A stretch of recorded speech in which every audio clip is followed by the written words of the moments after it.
Assalamualaikum warahmatullahi wabarakatuh. Konnichiwa, annyeonghaseyo, sobat migran semua. Bertemu lagi dengan kami di YouTube channel BLKPMI Disnaker Trans Provinsi Jawa Barat.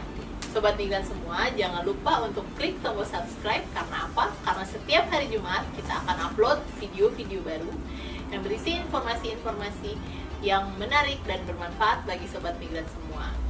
Sobat migran semua, ini adalah episode pertama dari BLKPMI Talks. Tema dari BLKPMI Talks kali ini adalah BLKPMI dari masa ke masa. Katanya tak kenal maka tak sayang. Karena itu, ayo kita kenalan. Sobat migran semua, sebagai informasi, BLKPMI sudah berdiri sejak 10 tahun yang lalu. Tapi sobat migran semua penasaran tidak? Kenapa sih bisa ada BLKPMI ini di tengah-tengah sobat migran semua? Oke, berangkat dari hal tersebut, dari sejarah tersebut, sejarah ke belakang, kenapa bisa ada BLKPMI itu? Saat ini di studio BLKPMI sudah hadir one of the history maker of BLKPMI. Beliau ini salah satu perumus ide, terus penggagas, kemudian yang benar-benar terjun langsung menciptakan BLTKLN itu. Ya, di studio BLKPMI kali ini sudah hadir Bapak Joni Dharma. Selamat pagi Bapak. Pagi, Mbak. Apa kabar Bapak? Baik. Baik. Oke. Teman-teman semua, ini adalah Bapak Joni Dharma. Bapak Joni ini adalah sesepuhnya Naker ya Pak, bisa dibilang gitu ya Pak. Oke. Bapak tadi seperti yang saya bilang, BLKPMI itu tadi awalnya namanya bukan BLKPMI ya Pak, tapi BLTKLN ya Pak. Ya. BLTKLN itu apa sih Pak? Balai latihan tenaga latihan kerja luar negeri. Oke, latihan luar negeri. Itu sejarahnya bagaimana awalnya dulu Pak? Kenapa bisa sampai ada BLTKLN di Disnaker Trans? Oh iya, kalau kembali ke 10 tahun yang lalu, jadi permasalahan ketenaga kerja, khususnya tenaga kerja luar negeri, ini sangat rumit dan banyak kasus. Nah, dilihat dari karena rumit dan banyak kasus, kemudian kita lihat dari jumlah angkatan kerja Jawa Barat pada waktu itu 18 juta, kesempatan kerja baru mencapai sampai 17 juta, sehingga tingkat pengangguran di Jawa Barat itu cukup besar. Di satu sisi tingkat pengangguran tinggi, di satu sisi lapangan kerja terbatas, dan kualitas tenaga kerja itu sendiri banyak berlatar belakang pendidikan SMP ke bawah. Sedangkan SMP ke bawah ini lapangan kerjanya sangat terbatas. Kalau di Jawa Barat palingan di sektor konstruksi yang banyak menyerap tenaga kerja SMP SD. Itu yang menjadi landasan mengapa sampai muncul BLKN TKI ini.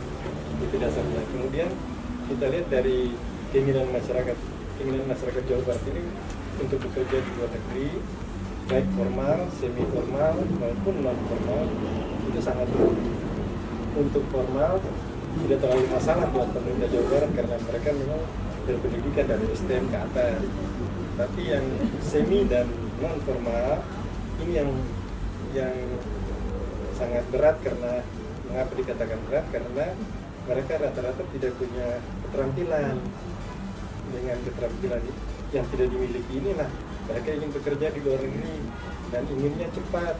Akibat ingin cepat, dicaploklah sama para PT ini untuk ditempatkan. Akibat ditempatkan, ya itu yang muncul masalah berikutnya. Nah, sekarang dari permasalahan itu kemudian ada salah satu permasalahan lagi. Selama perekrutan dulu CTK ini biaya pelatihan ini ditanggung oleh yang bersangkutan. Jadi selama pelatihan katakanlah 3 bulan, kalau dihitung biaya pelatihannya katakanlah 3 bulan itu jatuh misalnya sekitar 12 juta. Setelah dia dilatih 12 juta, waktu nunggu dan waktu pemberangkatan itu dihitung menjadi beban TKI. Akibat menjadi beban TKI ini, kalau nanti dia sampai di negara tujuan kerjanya tidak sesuai dengan harapan, nah inilah yang muncul konflik karena dia dibebani dengan biaya yang di awal cukup besar itu. Nah, dari dasar-dasar itu maka pada waktu itu dengan kadis kami kita coba merumuskan atau mencari solusi pemecahan. Nah, kita putuskan bahwa kita perlu adanya BLK yang menangani ini dengan penanganan oleh pemerintah minimal pertama untuk biaya CTKI sendiri kita bisa minimisasi karena itu ditanggung oleh pemerintah. Yang kedua, kualitasnya bisa dijamin. Nah, ketika proses pembentukan BLTKL itu sendiri prosesnya cukup panjang ya Pak ya? Pertama kita menyanggirkan Pak Gubernur dulu karena konsep Pak Gubernur pada waktu zaman itu Pak Gubernur Ahmad Heriawan, beliau tidak menginginkan pengiriman TKI ke luar negeri yang non kualitas. Itu yang beliau tekankan. Selama itu non kualitas saya tidak mau izinkan. Tapi kalau dia berkualitas dalam arti dia terampil, itu baru beliau mau izinkan.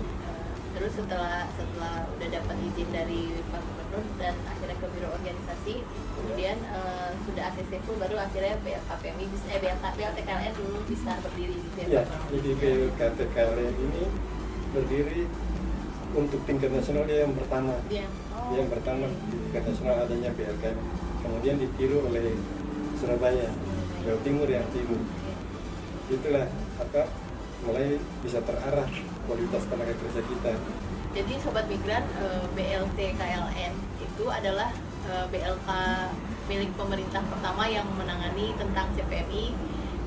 Kemudian ada BLK lain dari provinsi lain, tapi awalnya itu dari kita ya Pak ya, yang paling pertama kita Jawa Barat gitu. Nah, kemudian Pak, ketika zaman dulu itu ketika BLTKLN itu sudah terbentuk, kemudian sudah beroperasional dengan sebaiknya. Nah, di situ memang terlihat Pak perbedaan CPMI yang ketika dulu dilatih oleh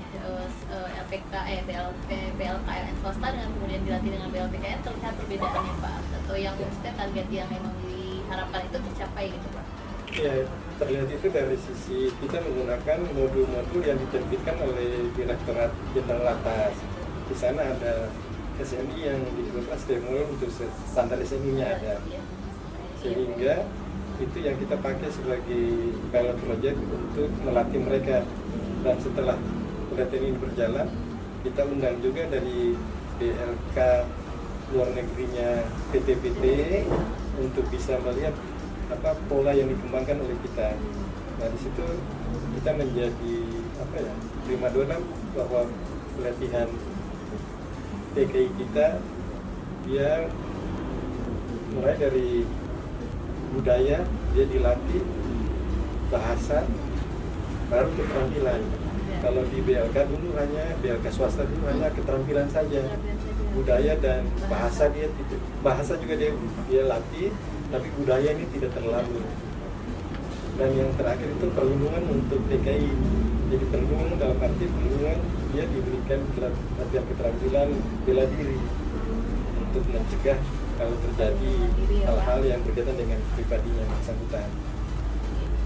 Nah, itu juga sejarahnya Sobat Migran yang mungkin Sobat Migran yang sudah pernah ikut pelatihan di BLKPMI juga tahu kan kalau materi yang ditekankan di BLKPMI ini adalah bahasa negara penempatan, kemudian juga sosial budaya negara penempatan. Jadi teman-teman sudah mengerti sebelumnya juga sebelum berangkat ke negara penempatan tersebut sudah mengenal tentang culture daerah negara tersebut. Gitu. Nah, itu sejarah awalnya. Nah, karena itu merupakan hal yang pilot project awal yang baik itu sampai saat ini juga masih diakui Pak. Jadi rata-rata juga memang mereka merasa memang itu yang dibutuhkan gitu Pak. Sosial budaya negara penempatan, kemudian bahasa yang sudah pasti ya Pak. Diikuti dengan skill gitu. Jadi tidak skill saja tapi diikuti dengan bahasa dan sosial budaya negara penempatannya. Nah, untuk sekarang Pak, menurut Bapak apa yang Bapak harapkan gitu terhadap keberlangsungan BLKPMI ataupun ada saran dan masukan bagi BLKPMI gitu Pak, kurang lebih?